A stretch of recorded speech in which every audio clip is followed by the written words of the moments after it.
Hi students, welcome to my library and your GATE exam is over, right? So how was your exam? First of all, first question is how was your exam? So I hope कि अच्छा गया होगा. I hope it went well and see, there are not very much opportunities after GATE. To be very honest, बहुत opportunities नहीं है for life sciences students. Talking about biotechnology, you can go to IITs to do PhD via GATE, but for life sciences students, it's not that much popular portal of entry. But I think CSR ही life sciences student prefer करते हैं, life sciences student से prefer किया जाता है. So it's dicey for life sciences students because we don't have core fields की बात करें. If I talk about botany, zoology and certain pure sciences, then you don't have any job after masters. तो GATE से PSUs में जाने का तो हमारे पास कोई रास्ता नहीं है. We don't have any way to enter into PSUs for to get job after this GATE rank. And GATE to qualify, there is a difference between qualifying GATE and getting top ranks in GATE, and getting top ranks in GATE opens a way for BARC.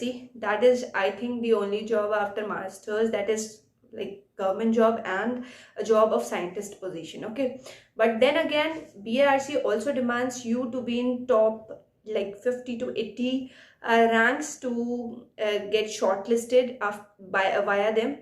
So I think it is very, very much coveted, very much competitive if you enter via GATE. So after GATE, if your rank falls in between like rank 1 to rank 50 or rank 1 to rank 80, you can have a fair chance, but rank 1 to 30 will have a sure chance that they will get shortlisted via BARC. But then again, of course, you will have to apply to BARC. Because बिना apply किए उनको पता कैसे चलेगा कि आपको short list करना है. See whenever you will fill BARC form, like right now it has been released. तो होता क्या है, अभी तो उनका site is under construction, but I think आज या शायद ऐसे वो साइट रिपेयर हो जाएगा because that is under maintenance है ना, वो कोई परमानेंट चीज़ नहीं है. So after it gets repaired, you'll fill your form, and in your form you will fill both, like you want to enter there via GATE as well as your online test. See, if your rank falls between 1 to 50 and they are shortlisting only 35 students, then you will be left behind, right? वहाँ से आप shortlist नहीं होगे. But if you qualify the online exam, then you can go there. So you have to select both, like GATE score as well as online exam. Actually I did both, but मेरा rank तो इतना अच्छा नहीं था, like under 100 200 भी नहीं था, under 500 था. तो I was not shortlisted to be very honest. तो मैं तो ऑनलाइन एग्जाम से ही गई थी. बट आई नो कि आपकी ranks should fall in between, like under 100 होनी चाहिए, अंडर 80 होनी चाहिए, आई वुड से. उसी में उनको बायोटेक डिसिप्लिन से भी शॉर्टलिस्ट करना है, and also from life sciences discipline. So top rankers are shortlisted in BARC exam via GATE score. So अगर GATE अच्छा गया, if your GATE exam went well and good, बहुत अच्छा है, आप hope करो and you start preparing for BARC interview. And as in if you are like targeting some 60 64 65 marks, you are thinking or anticipating कि इतना marks तो आ ही जाएगा, तो आप top rankers में हो, तो you can parallelly prepare for your BARC interview. But if not, like if you're in, I would say like majority of people will not get 35 under 35 rank, right? So there'll be a lot of people with you. So if you guys if your exam did not went well, if it wasn't up to the mark at the level to compare or to be compatible with the level of your BARC, then you guys do what? Start preparing for your online exam. I am guiding for online exam, so if you follow my strategies, I expect that you guys, whosoever is giving your GATE exam, CSR exam, it is at least frank or familiar with what the syllabus is. See, syllabus is static. There is nothing dynamic in our syllabus, that is life sciences syllabus. चीजें बहुत ज़्यादा, they cannot be changed a lot. So whatever modification can happen at the level of numerical question. What else do you expect कि changes हो जाएंगे? Can happen at the level of molecular techniques, because some new technique comes like every month, or like it is modified. But I don't what I don't think, I know that they don't ask these dynamic questions, like इतने short span में वो इतनी जल्दी नहीं पूछते हैं कि like for example SEM, आप SEM ही बहुत अच्छे से नहीं जानते हो, स्कैनिंग इलेक्ट्रॉन माइक्रोस्कोपी, तो वो फी SEM आपसे कभी नहीं पूछेंगे, which is field emission scanning electron microscopy. Topic बहुत जल्दी आपसे नहीं पूछा जाएगा वो। तो एंड इस बात का एक्सक्यूज आप खुद को भी कभी मत देना कि बिकॉज ऑफ मॉलिक्यूलर टेक्निक्स आपका एग्जाम रुक गया। If you can integrate molecular your every like subject, for example integrate your biochemistry with your molecular technique. How can you do that? See, whenever you quantify proteins like the aromatic amino acids, you read about the peaks, right? So just do what, correlate it and build a connection between spectrophotometry and your amino acids. So in order to quantify protein, you will use for sure you will use spectrophotometry, okay?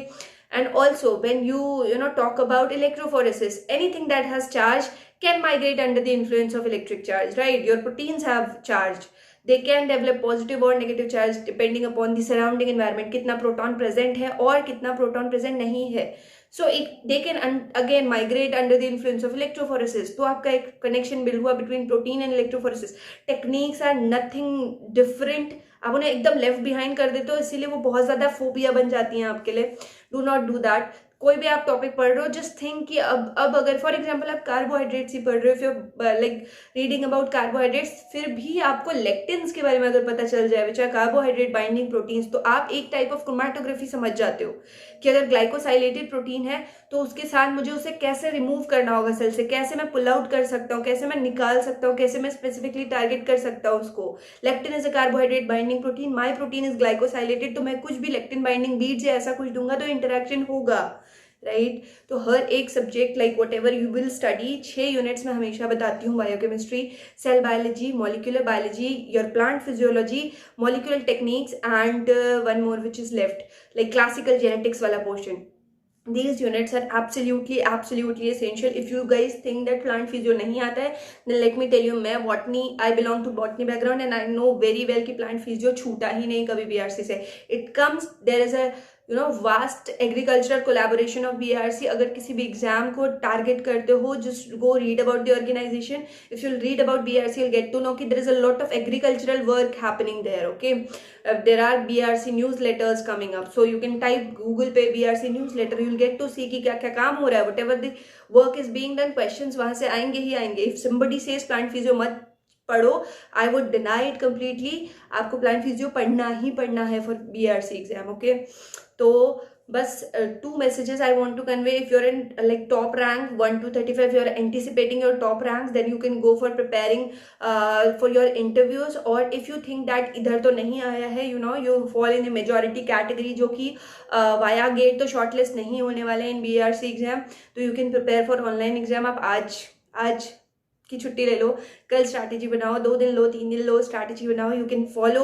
आप साथ में मेरे channel की help ले सकते हो. सी, मैं completely आपको एग्जाम क्वालिफाई करवा सकती हूँ, I know that, but at the same time आपका जो level of putting in work should align with me, वो इतना ज़्यादा होना चाहिए. For example if I am telling you कि आप MCQ सॉल्व करो, तो आप MCQ सॉल्व करो. अगर मैं 10 बोल रही हूँ, आप 20 करो, आप 50 करो, देन ओनली हम मिल के एक बहुत अच्छा रिजल्ट ला सकते हैं.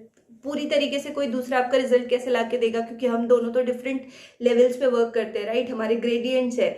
May be you are ahead of me और maybe you are behind me. तो आपको मेरे लेवल पे, अगर आप अहेड हो तो आप और अहेड रहो और smartly try to accumulate from all the directions. और मैं उसके लिए I am at least showing you the path. मेरे टाइम में कोई पाथ भी नहीं शो करते थे. तो you can do one thing, ये 6 यूनिट्स एब्सोल्युटली प्रिपेयर कर लो आप, एंड MCQs प्रिपेयर कर लो. अगर आप इसको टारगेट कर रहे हो, जो लोग इंटरव्यू प्रिपरेशन कर रहे हैं, start picking up your authentic books and पढ़ना स्टार्ट कर दो. Start asking your self question. 10 minutes, 30 minutes, 40 minutes शीशे के सामने just go and practice speaking in terms of अपने आप से क्वेश्चन पूछो कि प्रोटीन एक्सप्रेशन हो रहा है, मुझे एनालाइज करना है, मैं कैसे करूंगा, राइट? वाया माइक्रोस्कोपी कैसे करूंगा, वाया सेंट्रीफ्यूगेशन कैसे करूंगा, क्रोमैटोग्राफी यूज करनी हो तो क्या करूंगा. ये सब चीजें करना स्टार्ट कर दो अगर इंटरव्यू के मोड से जा रहे हो. Thank you everybody. I hope आपको समझ में आ गया होगा कि the road doesn't end here. अगर गेट वाले से नहीं हो पाया है तो start preparing for your online exam, because vacancies भी हैं इस बार, and I would say it's a golden opportunity. आप इस लेवल पे अगर इस एग्जाम को क्वालिफाई कर लेते हो, एक्सपीरियंस बहुत अच्छा आता है, प्लस आपका कॉन्फिडेंस बहुत ज़्यादा एलिवेट हो जाता है, because that exam has a level, okay? बहुत लोग नहीं मिलेंगे आपको क्वालिफाई किए हुए. नॉट बिकॉज मैंने क्वालिफाई किया तो मैं क्वालिफाई किया तो क्या हो गया. I again keep it very simple कि मैंने पढ़ा तो हाँ एग्जाम एग्जाम निकला, दैट्स इट, उसकी सिंपल मैथ्स है। But at the same time बहुत सारे लोग नहीं निकाल पाते उस एग्जाम को, बिकॉज कॉम्पिटेंस चाहिए 100 क्वेश्चन 2 आवर्स में। इसलिए बोलती हूँ 120 क्वेश्चन लगाओ 2 आवर में। कॉम्पिटेंस कैसे नहीं डेवलप होगी, आई डोंट नो कितना आप अपने आप को ट्रैक कर रहे हो, बट मैं तो भाई डेली डेली आप लोगों के पीछे लगी हुई हूँ कि आपको पढ़ना है मतलब पढ़ना है। ठीक है, सो थैंक यू एवरीबॉडी, अब नेक्स्ट वीडियो में मिलेंगे, bye bye and all the best.